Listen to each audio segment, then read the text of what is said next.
we're being asked to go behind the police.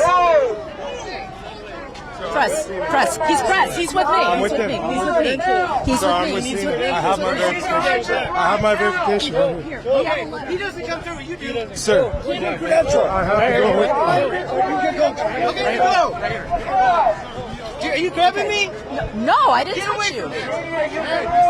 So wait, okay. I need you guys to go over there. So it's, you can see, Jake, it's a little chaotic. So what they're trying to do is... You guys gotta keep walking. We're going to keep walking. We're going to keep walking. And then I want you to take a look over here. These are the officers in Suburbans. And then we're trying to weave our way through the next wave of officers.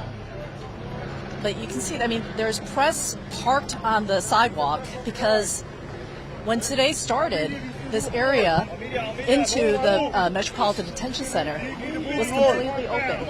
I hear you. I hear you. And so this is how a street is cleared. The LAPD is creating a line to try to make the people who are protesting and demonstrating, watch out, come this way. I think we're okay here. Ma'am. Yeah? Please, I need you to move, please. Are you moving all these as well? Okay. All right, we're going to keep moving.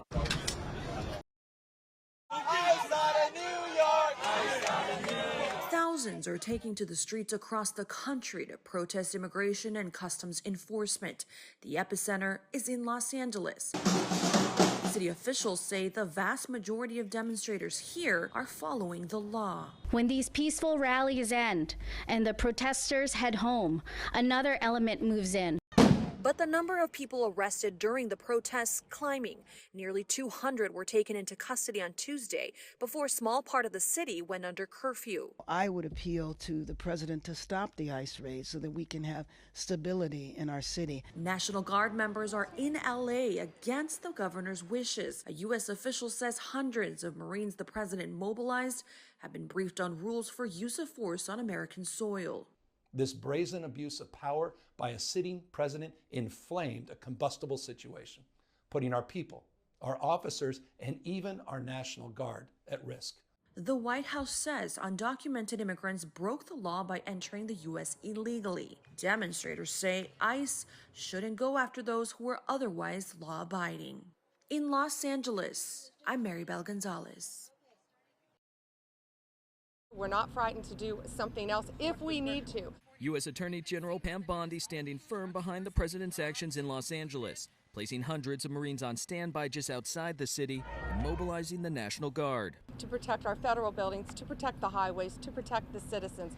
This morning, the U.S. Northern Command says those Marines are still undergoing training, including how to use non-lethal weapons.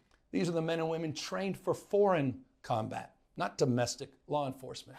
On a New York Post podcast today, Trump says he feels more emboldened in his second term. I can be stronger on an attack on Los Angeles. I think bringing in the National Guard 4 years ago or 8 years ago would have been more difficult. California Governor Gavin Newsom has accused the president of dangerously inflaming the situation by sending in Marines and National Guard troops. Democracy is under assault before our eyes.